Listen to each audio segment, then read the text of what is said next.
And welcome back everyone to the recap of round number 4 in the Austrian Championship. Today I played against Dominik Horvath.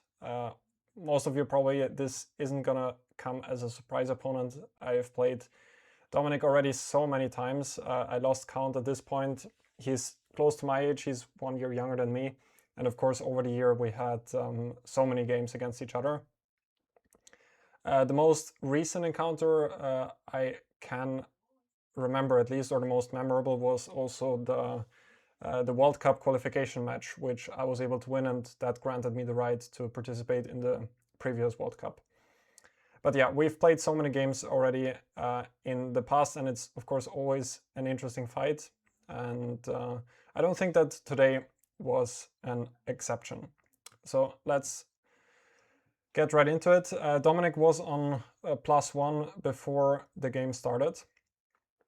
And before the game, I was on all draws. So he was one of the leaders. I was sort of in the middle, just to give you an update on the tournament standings.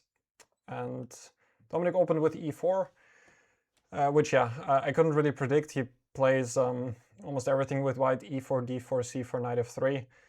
But of course, I did look at one e4 quite extensively as well, and went for the move e5.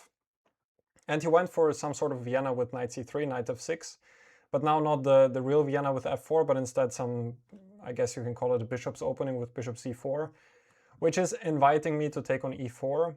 However, I don't think that those lines are necessarily so simple.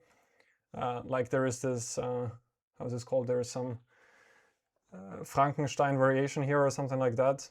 But I didn't really check this for a very long time. I think it goes knight d6 and white can take on e5, but they can also go back. And I think the line I meant, it goes some knight b5 at some point, but actually white has quite a few different ideas here. I think also Dominik had some cool ideas in blitz. Some people are starting to play some f4 here in the opening. This is exactly what I'm sure he wanted, and it is exactly what I didn't really want in this game. Instead I played knight c6. And after d3, I went for bishop b4, which is one of the moves, but I can also go for bishop c5 or knight a5. Many different things are possible, but I like this line the most. I've already played this a couple of times. I think the most recent game was, I played it in the Czech League once, quite recently, and I also played it in the Croatian League against Croatian #1 Ivan Šarić, who I was able to beat with this line. And Šarić also went for the move knight f3. And now we are sort of playing some strange Italian where I have the bishop on b4, which has both up and downsides, as we will see. Another move for white is the move knight e2. However, this allows d5. This is how my game in the Czech League went, and I was able to win there against the Czech Grandmaster.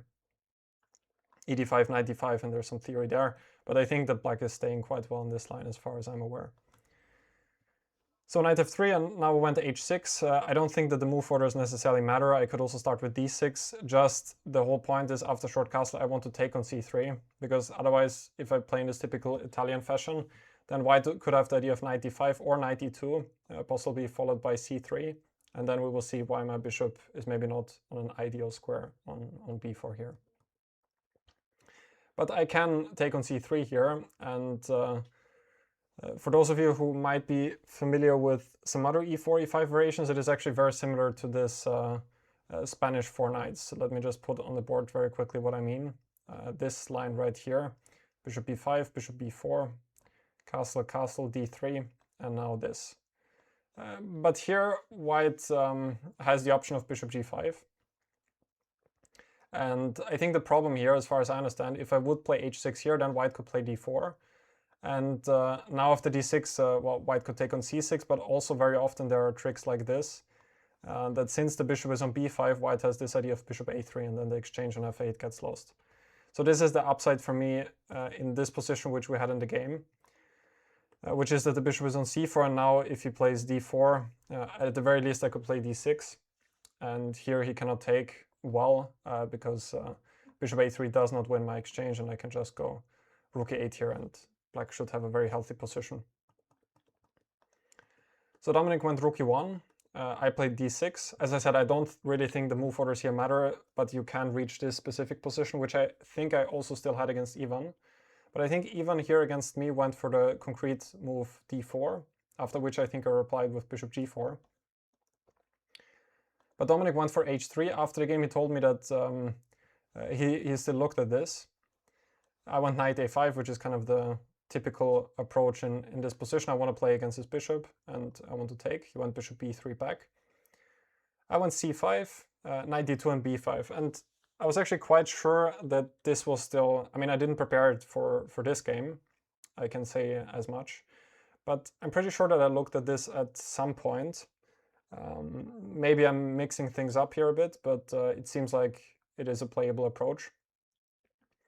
Of course, my idea is sooner or later to play c4 and then to try to trap this bishop on b3.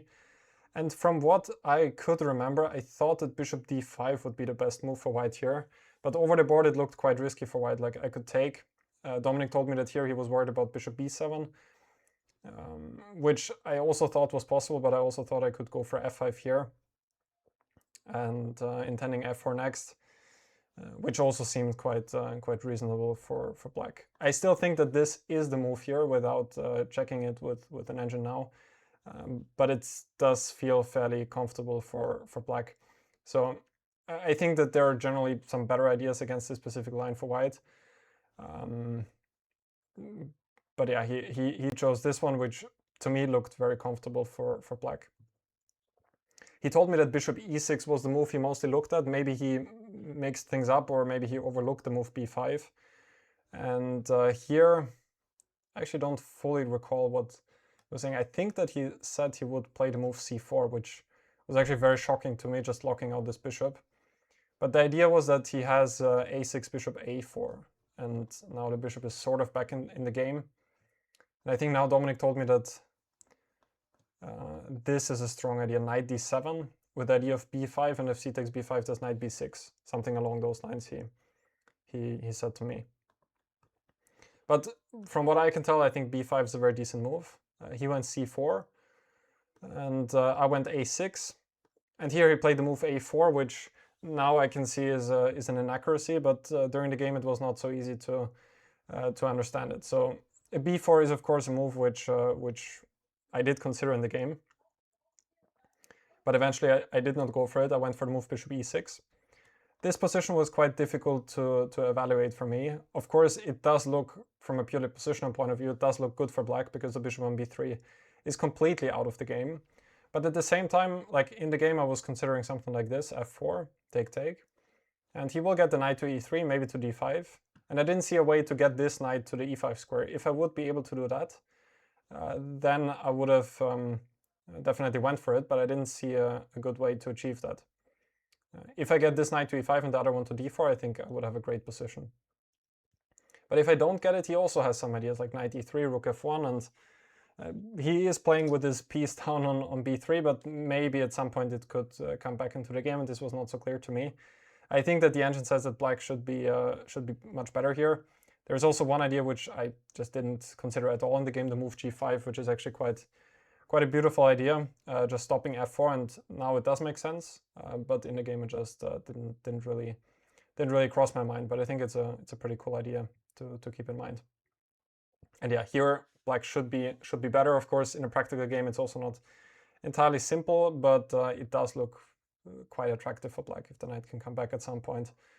White is kind of playing without this bishop on b3. Yeah, instead of a4, it appears like he should go knight f1 here, but I'm generally not sure that things have gone so well for white here. Like I could take on c4. The engine says bishop e6 here, apparently, but also a position like this. I guess he should take back with the pawn. And then bishop e6 also looks like... Well, I guess he can still go queen d3, but anyway, with this bishop on b3, the weak pawn on c4, it does look like a pretty good position for black to me. Okay, so I went for bishop e6 after a pretty long thought, and now I think this variation was quite forcing, which appeared. He took on b5, otherwise I will take on c4, and then he cannot take back with a piece. Like here he could take back with either the knight or with the bishop. And if I take now, it's probably also not bad for me, but maybe white can try to play for some sort of advantage. And also if I take here, at first I thought it looks quite good for me, but then I realized that he has f4 coming and the pawn on b3 is actually not so easy for me to attack. So I played bishop e6. Now if he does, well, he cannot even go knight f1 because the pawn is hanging, but my next move would be to take here. So that's why he traded everything. Knight takes b3, take on a1, take on a8, I took back, and c takes b3. I calculated all of this here and I thought that I have a couple of options. I could maybe also move the queen, but I was sure that I'm going to regain the pawn. And I did so eventually with a move rook b8. He played knight c4, and here when I was entering this whole line, my original intention was knight e8, which I also think should be playable, with the idea to then take on b5. I think it doesn't really matter. Also, this should be fine for me. I decided to take on b5 and then go for this, after which, of course, a lot of material disappears. But there's still some sort of imbalance because the d3 pawn is weak, and I think I did get some slight chance in the game, if you could maybe say that. But still, he now played really well.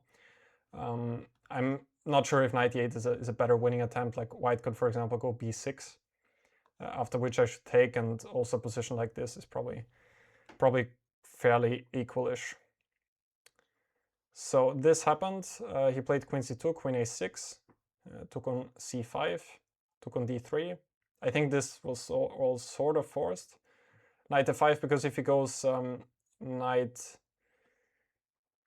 Was it knight b5 here? There was some problem. I think it was queen a5 with the attack on the rook, and then the pin is quite unpleasant. Maybe rook b3 can come next.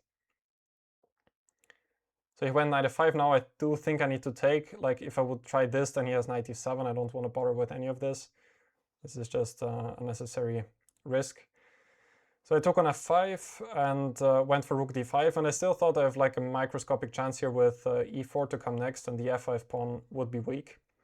But still the position is extremely drawish. Even if I win the f5 pawn, which did happen in the game, his pieces are very well coordinated and it's very difficult for me to break through.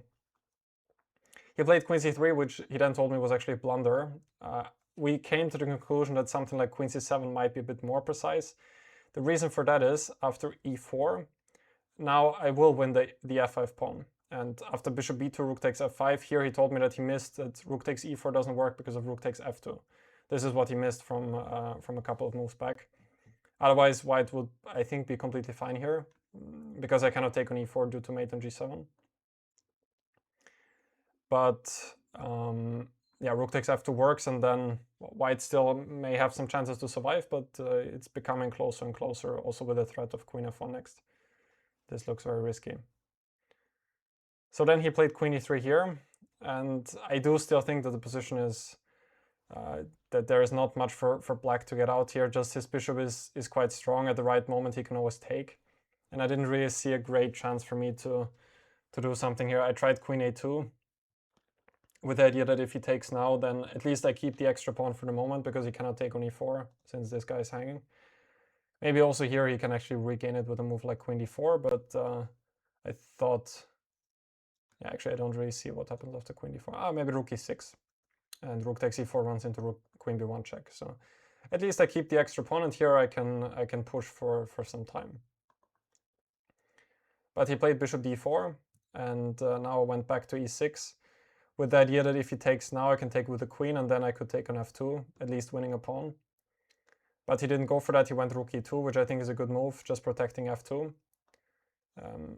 Maybe he can also try to activate the rook, but it's probably not necessary. He should probably keep his eye on the e4 pawn. Now I went queen a6, setting up a small trap. If he takes here and takes on e4, I have rook e6, winning the rook. But he went back rook e1, and I went queen d6. We repeated once, and he even went rook c2 now, because he thought that it was a bit more precise. I don't really think it matters. Like, I also don't really see the idea after rook e1 here. I think he did tell me something after the game, like something I could try here, but I don't really remember. And also now, if I look at it, I just don't really see the idea. Yeah, I think he told me that h5 now is possible. Still, if bishop takes f6, I can take with the queen. And then if queen takes e4, there's rook takes f2. But then I told him that I didn't generally like h5 because then queen g3 becomes an option. And now the dark squares are all pretty weak and I don't have rook g5 anymore. So yeah, like I don't really see what I can do here. I can, you know, keep tricking him or try to do it like with a move like queen a5. With the idea that if he takes and takes on e4, I again have this move rook e6, picking up the rook. But he can probably again go back rook e2 and just keep on threatening to take on f6, and I don't really see what I can try. So in the game I played queen a6, rook c2, and then after queen d3 here he took and we agreed on a draw. Reason for that is if take back he can play rook d2 for example, or even more forcing is this check here, then take on f6, and for example if I take then rook d8 can come, or if d2 also rook d8, and it will be a draw like this. So yeah, overall I think a pretty decently played game. As far as I could see, the only real chance was probably here after a4 to go for the structure, but I'm not really upset about this. It didn't seem very easy to evaluate during the game, and otherwise, you know, I would have hoped to put a bit more pressure in the very end, but I didn't really see the idea like in this position in general, because he did give me the slight chance to have an extra pawn, but I just don't really see how I can capitalize on that. So yeah, 4 rounds have been played and 4 draws have been made. So hopefully I can score some wins in the next few rounds, specifically with tomorrow with the white pieces. I'm going to be very motivated to get a full point, but slowly I feel like I'm coming into the tournament, like specifically today's game, I felt like things were going pretty okay, and I was under control like for the whole game. And yeah, just need to be able to convert the advantage which I had yesterday in the following games, and then everything will be good. So yeah, thank you guys for watching this recap. I hope you enjoyed it, and I'll be back for tomorrow's recap of round number 5. See you then.